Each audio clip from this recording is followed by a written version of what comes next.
Hello everyone. Welcome to the X-Life channel. Before coming to the video today, don't forget to subscribe to our channel. Today we will talk about 10 bizarre burnings weirder than spontaneous combustion. The phenomena called spontaneous human combustion, or SHC, is supposedly when a living body somehow ignites itself from the inside, resulting in death. Subatomic particles, ball lightning, and poltergeists have been blamed for SHC. Less sensational explanations include the Wick effect or simply an overlooked external source of ignition.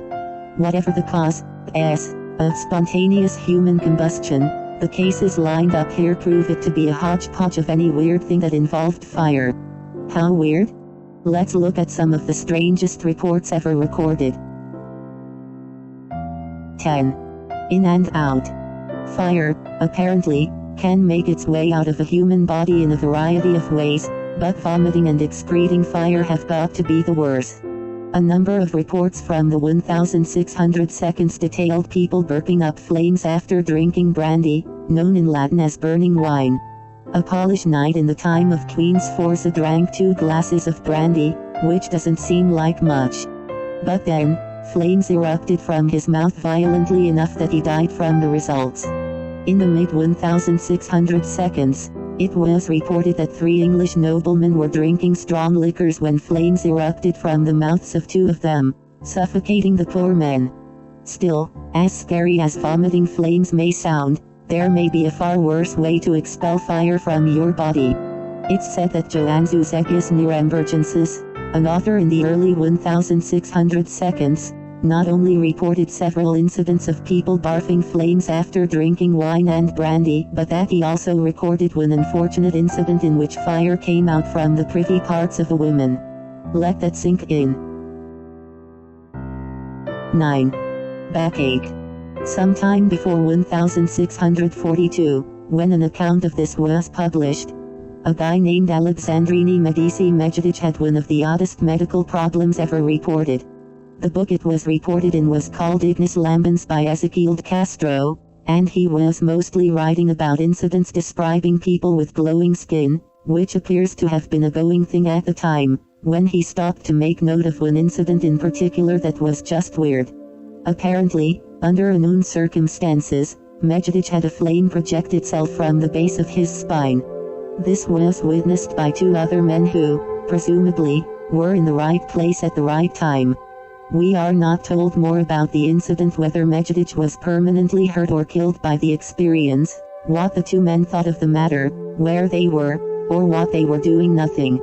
Yet around a century later, when author Paul Rowley wrote up the first essay that proposed the idea that human bodies could self-ignite, Rowley felt for sure that Mejdic was an early example of his newly proposed idea. 8. Carpenters burn really well. On Saturday, June 26, 1613, a carpenter named John Hitchell who lived in Christchurch in England had gone straight to bed after a hard day's work, soon joined by his wife and child. Later that night, his mother-in-law, sleeping in a different bed in the same room, was awakened by what she assumed to be a sudden crack of lightning that had struck her on the cheek. She cried for help but got no response, so she walked over to the other bed to wake her daughter, and was in for a shock. John and his child were both dead and apparently burning with a slow flame. Hitchell's wife was horribly burned on the side facing the corpses of her husband and child, but she was still alive.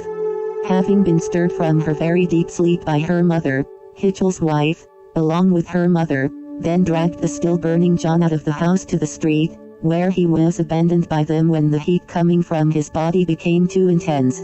Hitchell's corpse lay in the street, still burning, for the next 3 days until it was fully reduced to just ashes and a few bits of bone.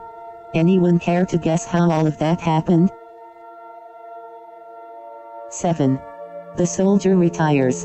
In Aberdeen, Scotland, in the year 1888, 65-year-old retired soldier Alexander Morrison was in a fine intoxicated state. He could still walk and talk and was most definitely in a good mood when he was last seen alive by a young couple. He asked to shut the door of the stable he was sleeping in after him, which they did. The following morning, smoke was seen coming from a hole in the roof of the stable, and when this was investigated, a most horrifying, yet beautiful, thing was found. Alexander Morrison's body had been almost entirely converted into just ash and bone, yet still showed every detail of his body and features as if sculpted by a master artist.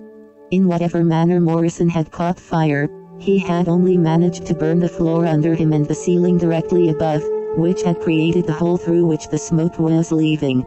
The hay in the hayloft was unburned, and although the joist and a bit of floor under his body was still there, a ring of flooring round his body had burned completely away. Luckily, he had been leaning against a stone wall, so the walls hadn't caught fire.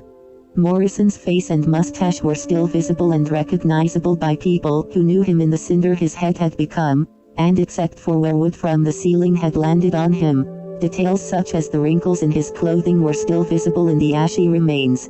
Not everything was perfect. His hair was gone, the top of his skull could be seen, and his back had been burned and exposed down to his ribs. It seemed that this damage had been caused by the falling slates, so the figure would have been even more perfect had it been found earlier. A picture was taken, from which a lithograph was made and later printed in the British Medical Journal, which was a good thing because when an attempt was made to move the remains, the body just plain fell apart. 6. The shop owner's death. Some accounts of fire death appear to point to a truly scary occurrence. Take, for example, the death of Andrew Nolt in 1867, a case that caught the attention of the famous novelist Charles Dickens. Nolt was the owner of a liquor store in Columbus, Indiana, United States, and was known to be a drunkard. So much so that his wife had filed for divorce because of it, which only made him drink more. On the morning of February 15th, drinking ceased to be a problem for him. Around 8 a.m., people investigating smoke coming from Nolt's shop found him lying dead on his back, his hands drawn up to his mouth as if to grab something. The front of his clothes were burning, and there were some scorches on his body under the clothing, but that's not what killed him. Nolt's mouth had been incinerated horribly, his lips burned away and his tongue charred. His nostrils were burned also, as if Nolt had been blowing flames from them.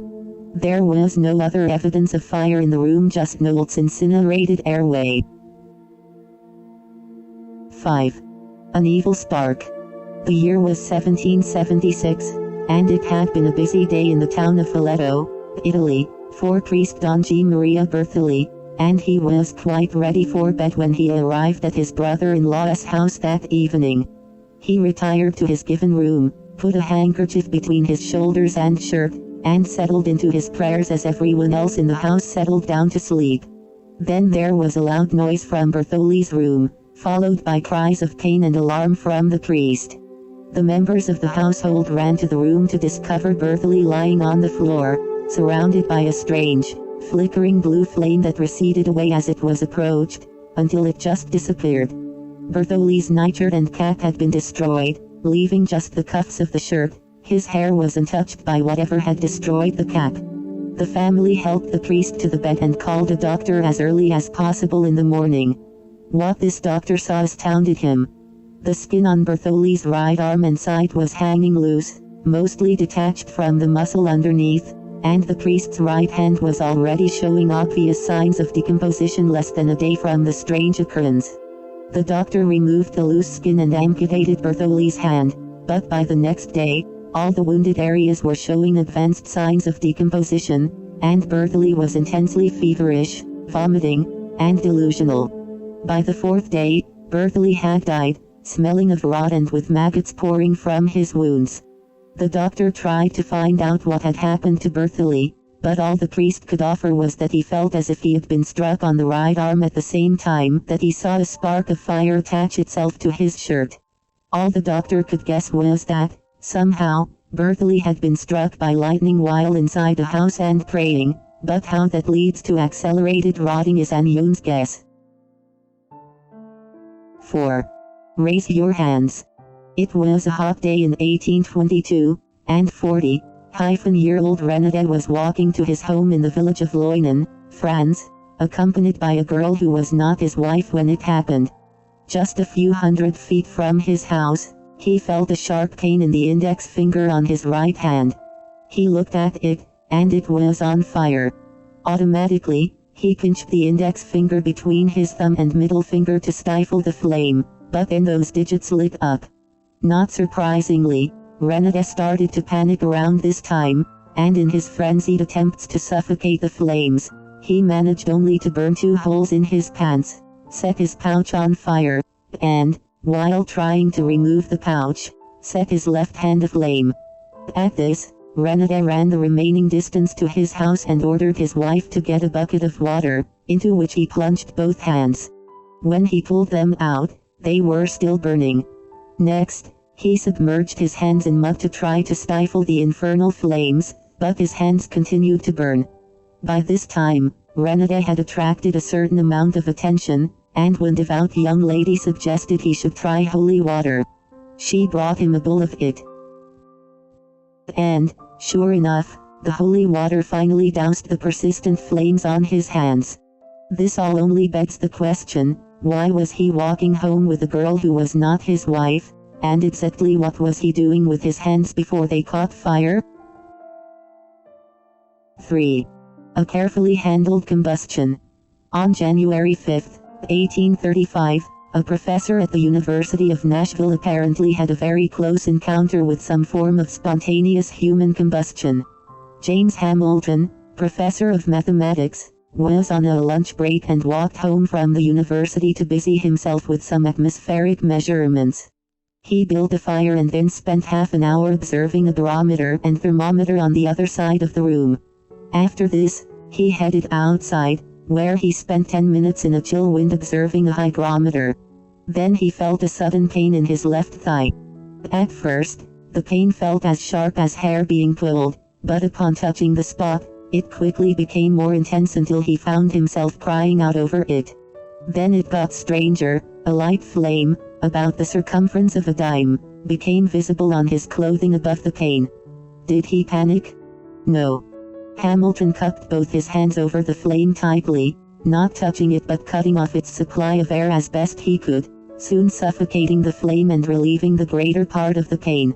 He pulled down his pants to look at the spot and found what looked like an 8-centimeter long, 2.5-centimeter wide, 1 scrape that was extremely dry. His underwear was burned through exactly where it had been lying over the wound. 2. Motor mystery. On November 20, 1960, a little girl playing by a creek near Pikeville, Kentucky, made a grisly discovery. 5 men burned beyond recognition sat in a car. The car had gone off the road and stopped with the front in the creek. There had been no impact. The car had just rolled to a stop. There was no gas in the tank. Though the outside of the car looked undamaged, the interior of the vehicle was incinerated, and police initially suspected foul play for simple reasons. The men were all upright in their seats and showed no signs of having struggled to escape the fire.